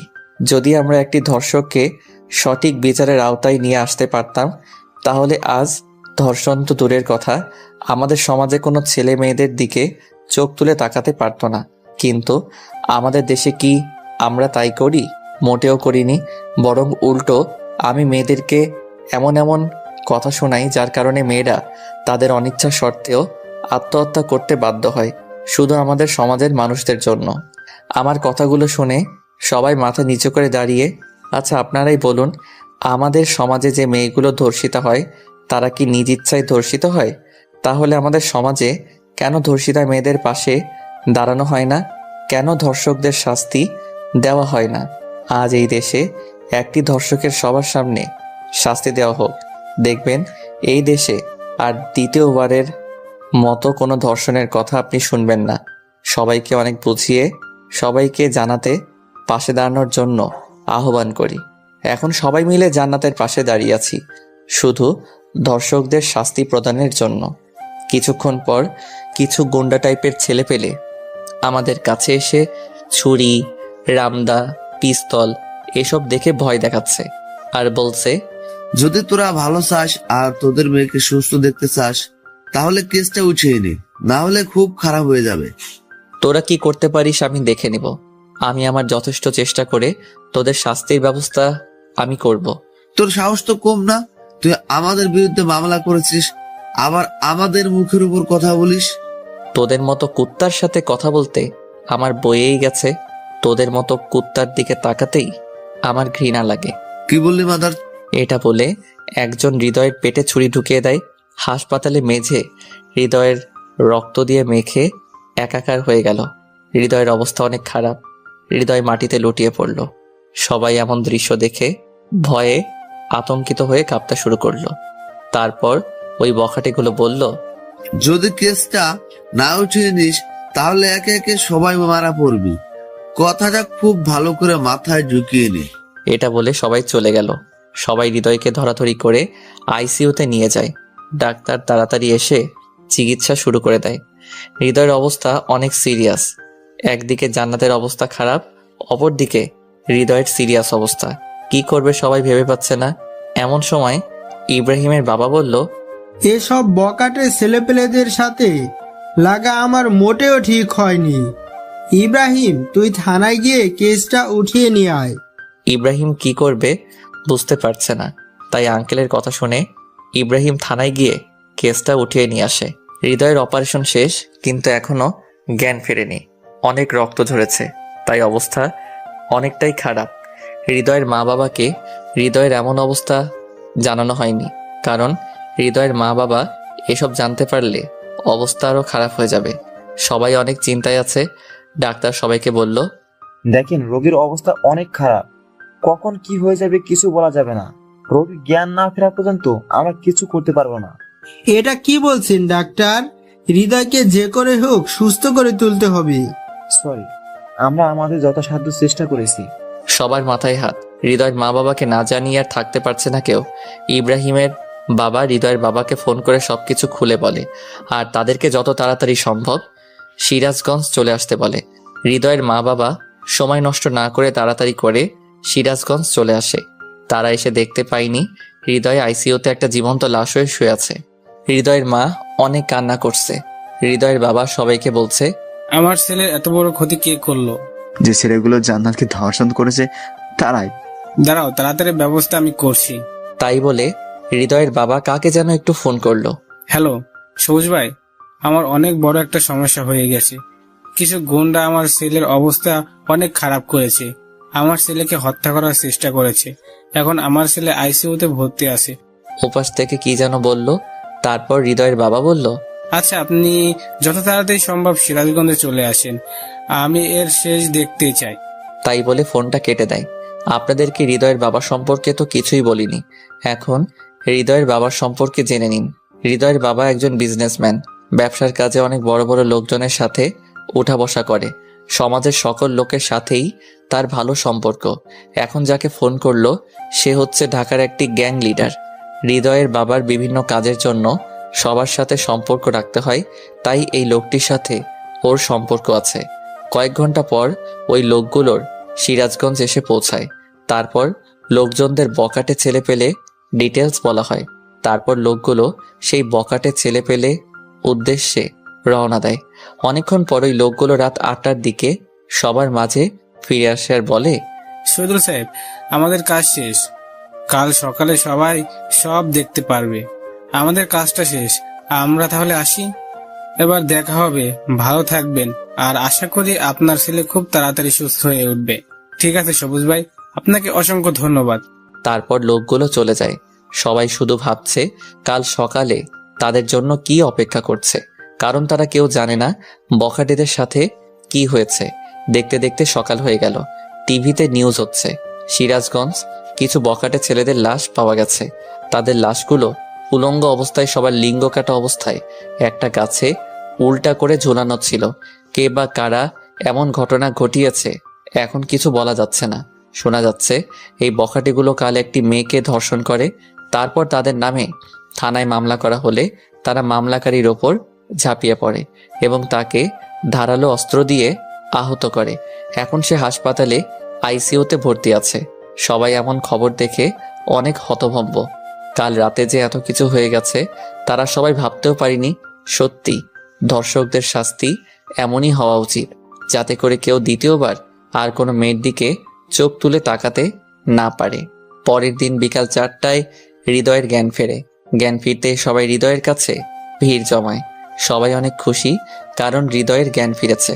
হৃদয়ের মা বাবা হৃদয়কে বলে, বাবা তুই কোনো চিন্তা করিস না, তুই তাড়াতাড়ি সুস্থ হয়ে যাবি। বাবা জান্নাতের কি খবর এখন? জান্নাত এখন ভালো আছে। তুই একটু নিজের চিন্তা করো। আর তুই একটা মেয়ের জন্য এত রিস্ক নিতে গেলি কেন? যদি আজ তোর কিছু একটা হয়ে যেত তাহলে আমরা কি নিয়ে বাঁচতাম? মা বাবা, আমার কিছুই হবে না আমি জানি, কারণ তোমাদের দোয়া সবসময় আমার সাথে আছে। আর জান্নাতকে আমি নিজের থেকে অনেক বেশি ভালোবাসি, তাই ওর জন্য এইটুকু করা আমার কাছে কিছুই না। তুই সত্যি অনেক বড় একটা পাগল। হ্যাঁ, আমি তো পাগলই, শুধু জান্নাতের জন্য। আচ্ছা, ওই বকাটে ছেলেদের কি খবর এখন? পুলিশেরা কি ওদেরকে গ্রেফতার করছে? ওদের অবস্থা শেষ, ওরা আর বেঁচে নেই। কি কি হয়েছে ওদের, আর কিভাবে হয়েছে? তোর ওসব না জানলেও চলবে। এখন তাড়াতাড়ি সুস্থ হয়ে ওঠ, আমরা আর কিছু চাই না। ঠিক আছে বাবা। এখন হাসপাতাল একটি আনন্দমুখর পরিবেশ সৃষ্টি হয়। দেখতে দেখতে কিছুদিন কেটে যায়। হৃদয় এখন অনেকটা সুস্থ হয়ে ওঠে। হৃদয় তার মা বাবাকে জান্নাতকে বিয়ে করবে এমন কথা জানায়। হৃদয়ের বাবা বলে, তুই জান্নাতকে বিয়ে করবি, কিন্তু ও যে এখন সমাজের মুখে খারাপ হয়ে গেছে। জান্নাত যে ধর্ষিতা হয়েছে সেটা নিজের দোষে না, তাকে ধর্ষণ করা হয়েছে। আর সব থেকে বড় কথা হচ্ছে, আমি জান্নাতকে অনেক ভালোবাসি। জান্নাতকে ছাড়া আমি বাঁচব না। আর জান্নাতের জন্য আমি এত কিছু করলাম, কিন্তু শেষে এসে তাকে পাবো না, এটা তো কিছুতেই হতে পারে না। আমি যদি বিয়ে করি তাহলে জান্নাতকেই করব। হৃদয়ের এমন মন্তব্য শুনে তার বাবা আর কিছু বলতে পারল না। হৃদয়ের বাবা জান্নাতের বাবার কাছে বিয়ের প্রস্তাব পাঠালো। সবাই বিয়েতে রাজি হয়ে গেল, কারণ সবাই দেখেছে হৃদয় জান্নাতকে কতটা ভালোবাসে। আজ হৃদয় আর জান্নাতের বিয়ে, খুব ধুমধাম করে বিয়েটা হয়ে গেল। ইব্রাহিম হৃদয়কে বলছে, দোস্ত আমি ভুল ছিলাম রে, আমাকে মাফ করে দিস। আমার জন্য তুই অনেক কষ্ট পেয়েছিস। আমি চাচ্ছিলাম না আমাদের বন্ধুত্বটা কোনো কারণেই ভেঙে যাক। যদি আগে আমার বোনের সাথে বিয়ে হতো তাহলে তোদের মধ্যে ঝগড়া হতো, রাগারাগি হতো, আর তখন আমি নিজেকে ঠিক রাখতে পারতাম না। তখন তোর সাথে আমার সম্পর্কটা নষ্ট হয়ে যেত, আর আমি আমাদের এই বন্ধুত্বটা নষ্ট করতে চাচ্ছিলাম না। তাই আমি তোকে নিষেধ করেছিলাম। আমাকে মাফ করে দিস দোস্ত। আর আমার বোনের খুব যত্ন নিবে। যদি কোনোদিন আমার বোনের চোখে এক ফোঁটা জল আসে তাহলে তোকে খুন করে ফেলবো। এই বোকা, তুই আমার বেস্ট ফ্রেন্ড, তুই ভাবলি কিভাবে তোর সাথে আমার সম্পর্কটা নষ্ট হয়ে যাবে? জান্নাতকে তো আমি আমার নিজের থেকে অনেক বেশি ভালোবাসি, তাই ওকে কষ্ট দেওয়া তো অনেক দূরের কথা, ওকে রাখতে পর্যন্ত দেব না। আয় দোস্ত, বুকে আয়। তারপর দুজন দুজনকে জড়িয়ে ধরে কান্না করে দেয়। এ কান্না কষ্টের কান্না না, সুখের কান্না। তারপর হৃদয় ইব্রাহিমকে ছাড়িয়ে বলে, এই শালা, তোর বোন অপেক্ষা করছে আমার জন্য, বাসরাত তো পেরিয়ে যাবে। আর তুই এতদিন আমাকে শালা শালা বলেছিস, আর আজকে আমি সত্যি শালা হয়ে গেলাম। হ্যাঁ, আমি বোধহয় আগে থেকেই জানতাম রে তুই আমার শালা হবি, তাই আগে থেকে তোকে শালা বলে ডাকতাম। হৃদয়, হয়েছে দোস্ত, আর বলিস না, আমি বাসর ঘরে গেলাম। আচ্ছা যা, আর কথাটা মনে রাখিস, আমার বোনের চোখে যদি কোনো জল আসে তাহলে তুই শেষ। ঠিক আছে দোস্ত। তারপর হৃদয় বাসর ঘরে ঢোকে। ঘরের ভেতর ঢুকে দেখে জান্নাত বিছানার উপর ঘোমটা দিয়ে বসে আছে। হৃদয় আজ ঘোমটাটা উঠিয়ে জান্নাতের মুখের দিকে তাকিয়ে আছে। ইস, কি সুন্দর তুমি, সত্যি তোমাকে দেখে চোখ ফেরানো দেয়। তাই বুঝি? তাই তো, না হলে কি আমি তোমার প্রেমে পড়ি? কই, তুমি তো আমাকে না দেখে ভালোবেসেছিলে, তাহলে এখন এই কথা বলছো কিভাবে? রাখছো কেন? আমি তো এটা কথার কথা বললাম।